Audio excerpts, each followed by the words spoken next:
ผัวน่ะบ่ได้อยากมานำน้องเลยบ่อยากมานำน้องเมื่อเฮือนอีกบ่บ่บ่เลยปากบ่บ่ปากบ่เว้าเลยว่าเสียให้กับปากก็บ่ได้เว้าเลยถ้าสมมุติว่าเพิ่นสมมุติว่าผัวมานำเอาน้องไปกลับคืนนี้น้องสิกลับบ่ลบลาบ่กันนั้นบ่เอ็ดเมื่อเลิกนางพระอดเมื่อยอดแล้วเนาะถ้าว่าผัวมาหับคืนกลับคืนก็บ่อยากกลับแล้วเมื่อยอดน้องเพิ่นว่า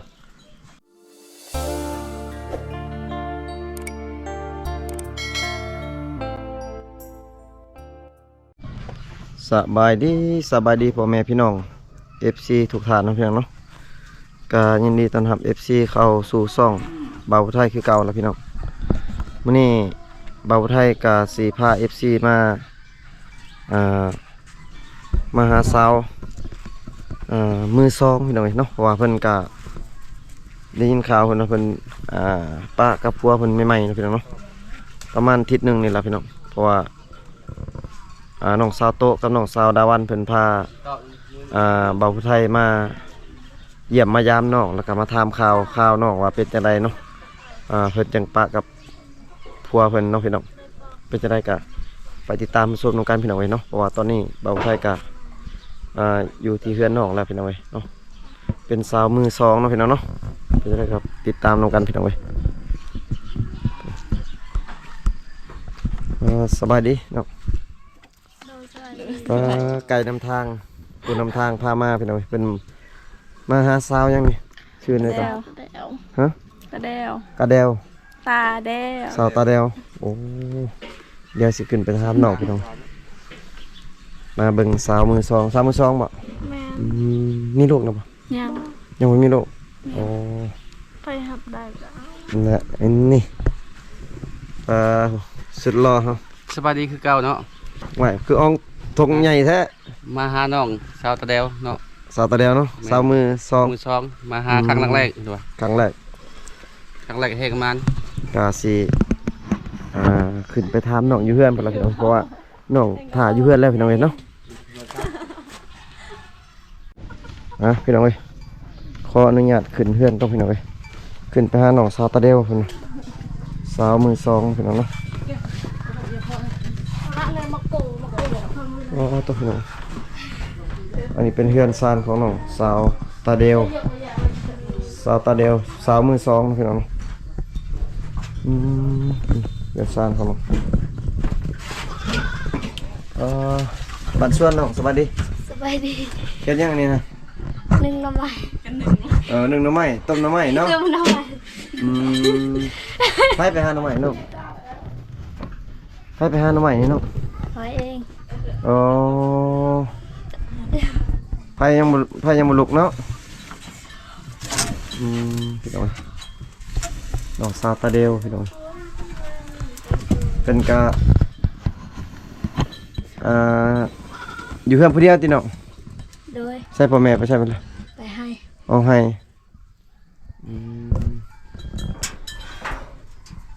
อยู่เพื่อนคนเดียวอยู่เพื่อนน้องจักคนน้อง6 คนน้องเป็นเอกกบ่เลยพ่อแม่น้องอันออกให้ออกสวนเบิดบ่น้องเลยเขาเจ้าออกเฮ็ดหยังน้อง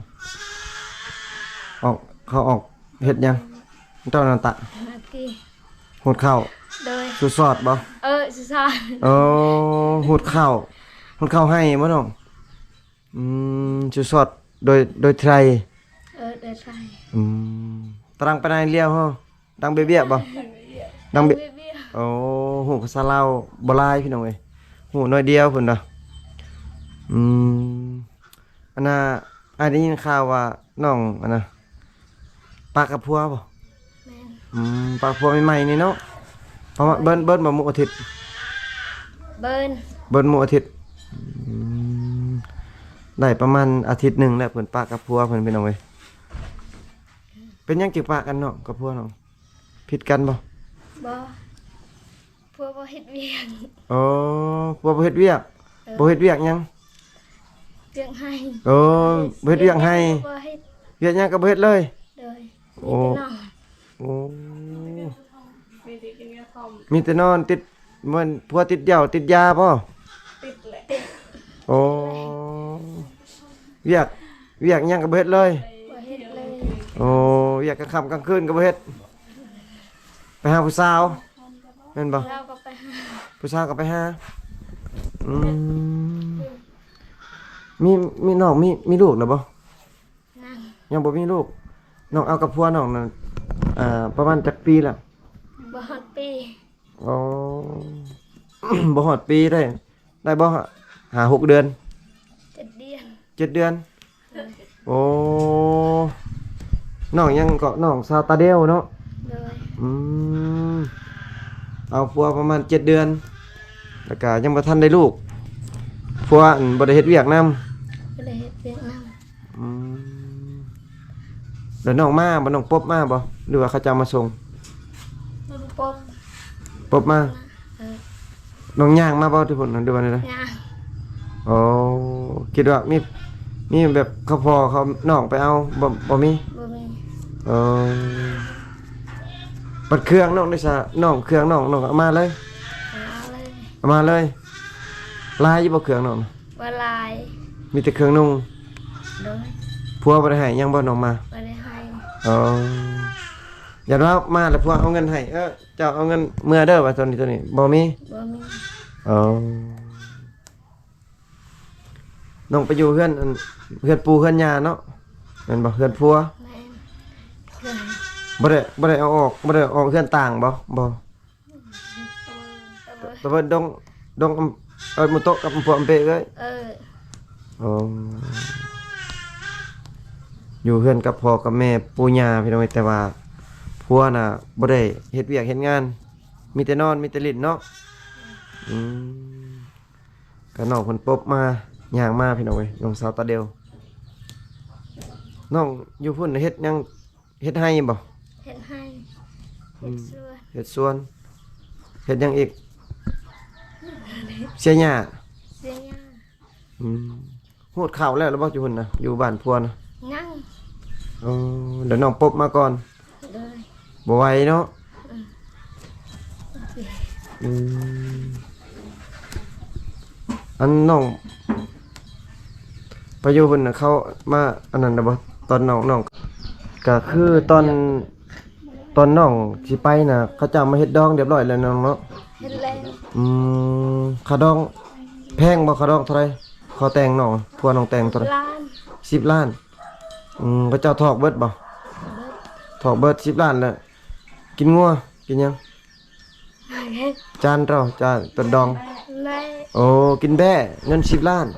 แล้วไปอยู่น้ำพัวได้ประมาณ7 เดือน เลย ได้พัวปะเนาะโอ้พี่น้องเอ้ยก็คือเฮ็ดหัวเฮ็ดสวนอยู่อันกับพัวน่ะเฮ็ดให้ลายเนาะเฮ็ดกว้างบ่ กว้าง กว้างแต่ว่าปบมาบ่ได้หยังเลยบ่มีหยังติดตัวมาเลยเนาะ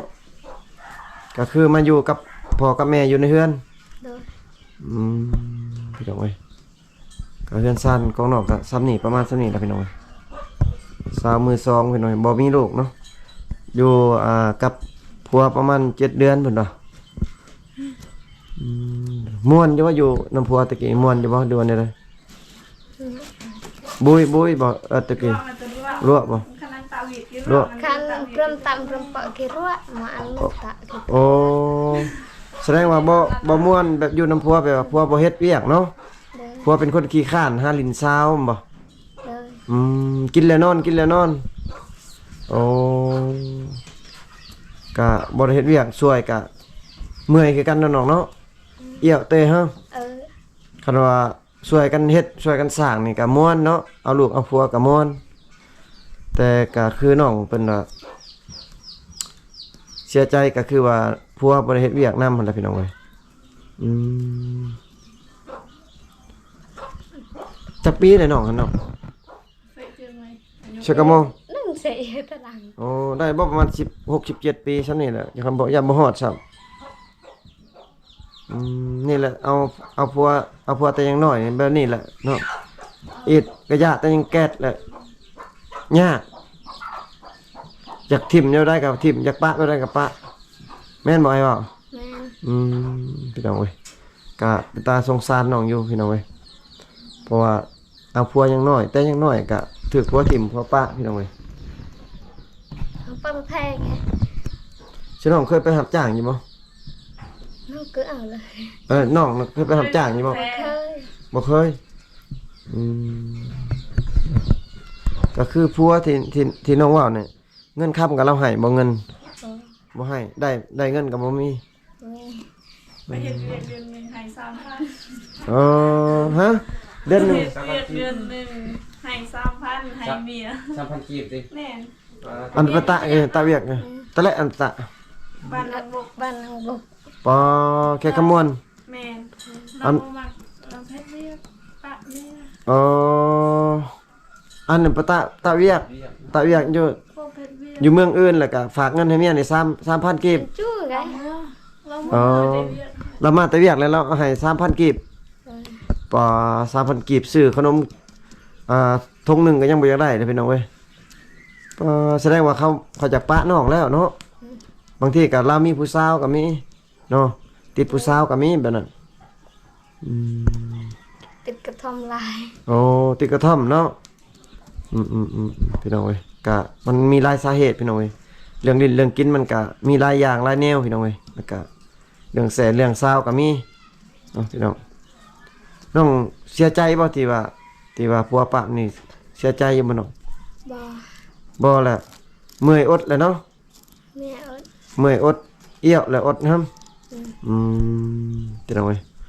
น้องเพิ่นว่าบ่เสียใจแล้วเพราะว่าเมื่อยอดแล้วอยู่นำเขาเจ้าเนาะ ก็คืออยู่พุ่นก็กินข้าวกินน้ำก็อิ่มเต็มอยู่ติไปใส่นั่นติหรือว่าอด ไปใส่ อ๋ออย่างน้อยอดมันก็ย่านอดเรื่อยๆก็บ่ได้เด้แต่ว่าแสดงว่ากินข้าวกินน้ำกันอันนั้นอยู่เนาะปกติ แต่ว่าบ่ม่วนแต่ว่าพัวแบบบ่สนใจเนาะเอาไว้พัวน่ะบ่ได้อยากมานำน้องเลยบ่อยากมานำน้องเมื่อเฮือนอีกบ่ บ่ บ่เลยปากบ่ บ่ปากบ่เว้าเลย ว่าเสียให้กับปากก็บ่ได้เว้าเลยถ้าสมมุติว่าเพิ่นสมมุติว่าผัวมานำเอาน้องไปกลับคืนนี้น้องสิกลับบ่ลบลาบ่คันอันไปเอ็ด คณะเอ็มได้ เมื่อลบนางพระอด เมื่อยอดแล้วเนาะถ้าว่าผัวมาหับคืนกลับคืนก็บ่อยากกลับแล้วเมื่อยอดน้องเพิ่นว่าพี่น้องเอ้ยอยู่เฮือนจักคนอยู่เฮือนน่ะ ไปลงเมื่อกี้ อ๋อ บ่มีจุดละไป ปอ เนี่ยปตะแท้ อ๋อ บ่อันลง 13คนพุ่นอยู่เฮือนผัวนะแต่ว่าพี่น้องกับพาเฮ็ดเวียกแน่ ไทย2คน น้องสาวตาเดียวพี่น้องเอ้ยน้องสาวตาเดียวสาวมือสองพี่น้องก็ยังงามยังเป็นยังน้อยๆอยู่พี่น้องเอ้ยแต่ว่าเอาผัวแต่ยังน้อยซื่อๆพี่น้องเอาผัวไวน้องเนาะน้องบ่ได้เรียนบ่น้องเข้าโรงเรียนบ่เข้าปอใด ปะหา โอ้จบปห้าจบปห้าแล้วก็เอาผัวเลย เอ้ย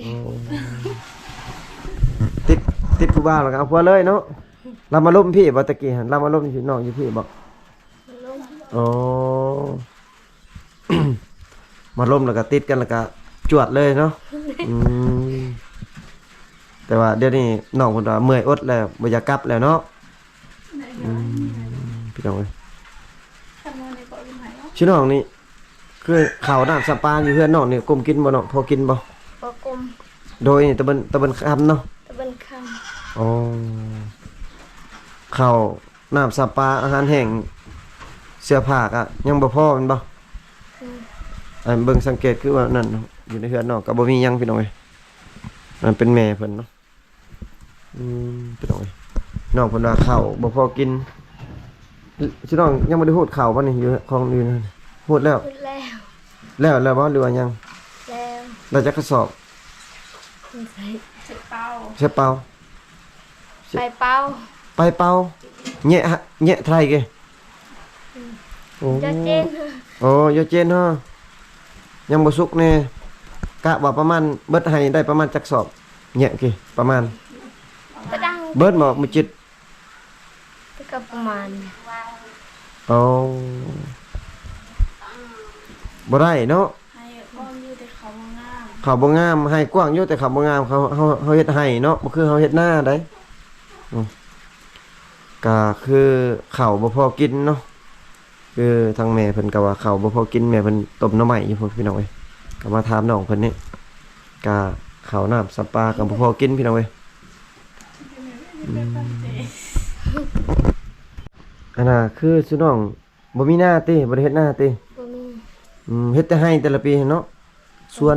นก็เฮ็ดบ่ เฮ็ด เฮ็ด บ่งาม อืมน้องผู้หญิงอยู่เฮือนนี่จักคนเนาะอยู่เฮือน ซอง น้องบ่ผู้หญิงน่ะหรือเอ้ยน้อง น้อง เจ้าเป็นผู้ที่เท่าไหร่ หนึ่ง โอ้ลูกสาวกกเนาะอืมก็เอาผัวก็กลับมาคือเก่ามาอยู่เฮือนคือเก่าเนาะ นับเดือนหนึ่ง ก็เฮ็ดอะไรเฮาก็บ่อยากเป็นคือบ่อยากเป็นนั่นล่ะแม่ห้างเนาะจังได้ผัวหั่นแหละแต่ว่าเฮ็ดอะไรมันชะตากรรมเฮาแม่นบ่ แม่ กรรมให้ก็เป็นอะไรก็หาต้องเป็นแบบนั้นแต่ว่าก็อย่าเสาะหาไม้ยังหนุ่มยังน้อยอยู่เนาะยังงามอยู่ได้ซำนี้ก็ยังน้อย แต่ว่าเอาผัวไว้ซื่อๆพี่น้องเอ้ยก็บ่าวผู้ไทยก็ถามเรื่องของน้องก็หลายแล้วพี่น้องเอ้ยเนาะก็มีแต่บ่าวผู้ไทยสิมาถามความ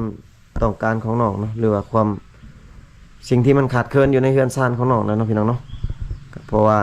บางทีย่านมี FC เพิ่นอยากซัพพอร์ตอยากช่วยเหลือเนาะก็สามารถช่วยน้องได้นะพี่น้องเนาะก็คืออยู่ในเฮือนน้องนี่ตัวใดมันจำเป็นตัวมันขาดเลยกว่าหมู่หรือว่าสิ่งที่น้องอยากได้น้องจะได้หยังน้อง คัดเข้า ขาดข้าวจะได้ข้าวจะได้ข้าวเนาะถ้าว่าบ่มีข้าวเพิ่นเอาเงินให้ก็ได้บ่ ได้ ได้เนาะเอาเงินไปซื้อข้าวเนาะพี่น้องไอ้น้องเพิ่นอยากได้ข้าวนี่มันบ่พอกินแม่นบ่ แม่ น้องเพิ่นอยากได้ข้าวพี่น้องเอ้ยเนาะก็มีแต่ฝากถึงผู้ใหญ่ใจดีหั่นล่ะเนาะที่อยากช่วยเหลือหรือว่าอยากซัพพอร์ตน้องก็ทักหาทางทีมงานเฮาเนาะอยู่ในหน้าช่องก็มี2ทางติดต่อเนาะพี่น้องก็บ่าวผู้ไทยก็สิมาเป็นสะพานบุญให้เนาะพี่น้องก็คลิปนี้ก็บ่าวผู้ไทยก็สิได้ขออนุญาตปิดคลิปไว้เพียงเท่านี้ก่อนพี่น้องเนาะ เยอะมากเลย ก็คือ FC ได้ฟังหั่นล่ะเนาะพี่น้องเนาะถ้าว่าอยากช่วยอยากเหลือก็สามารถทักหาบ่าวผู้ไทยได้เนาะพี่น้องเนาะ พอดีเรา เจอกันคลิปหน้าเด้อพ่อแม่พี่น้องเฮงๆรวยๆเบิดสุขสุขคนพี่น้องถ้าว่าอยากช่วยอยากเหลือน้องก็มีแต่ทักหาส่วนตัวพี่น้องเอ้ยเนาะเฮงๆรวยๆเบิดสุขสุขคนพี่น้องบ๊ายบายเด้อน้อง เด้อ